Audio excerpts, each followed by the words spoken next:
What does God teach about making money?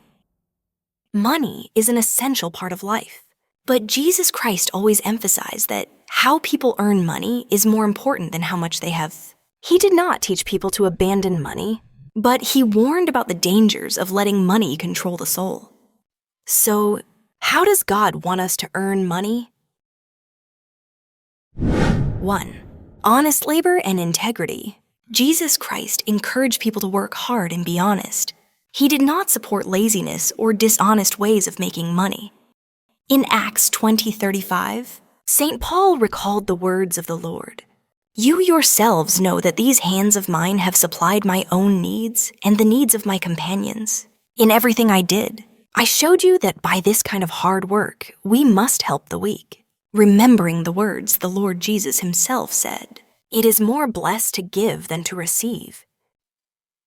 This shows that labor is not only a way to earn money, but also a means to help others. When we work, we not only provide for ourselves, but also contribute to society and support those in need. 2. Wise investment and asset management. One of the most important financial lessons in the Bible is the parable of the talents, Matthew 25:14-30. In this story, a master entrusts his 3 servants with different amounts of money. The first servant receives 5 talents, invests them, and doubles the amount. The second servant receives 2 talents, also invests them, and doubles the amount. The third servant receives only 1 talent. Out of fear of losing it, he buries it in the ground. When the master returns, he praises the first 2 servants for using their resources wisely and creating value. However, the third servant is reprimanded for doing nothing with what he was given. This story teaches that money should not be kept idle, but should be invested and managed wisely. God does not oppose wealth, but he wants us to use our resources responsibly and make them fruitful. 3. When does making money become greed? While working hard is good, if money becomes our sole goal, we can easily fall into greed. In Luke 16:13, Jesus said, "No one can serve 2 masters. Either you will hate the one and love the other, or you will be devoted to the one and despise the other. You cannot serve both God and money."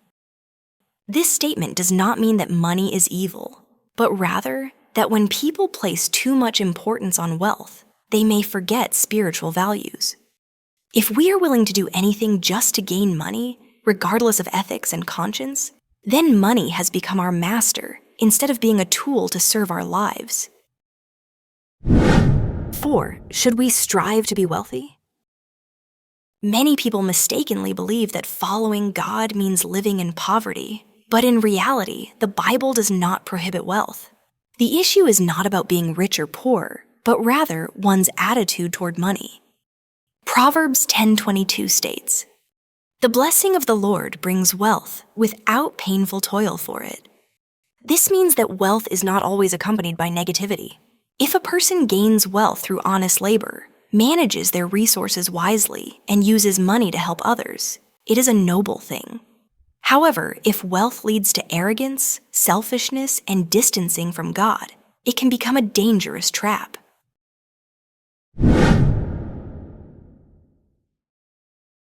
God's teachings about earning money do not call for rejecting wealth, but rather for earning it righteously, ensuring it does not control us, and using it for good.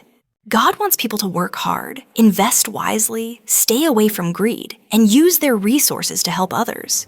When money becomes a tool to serve life instead of ruling over us, that is the way of earning wealth that God desires.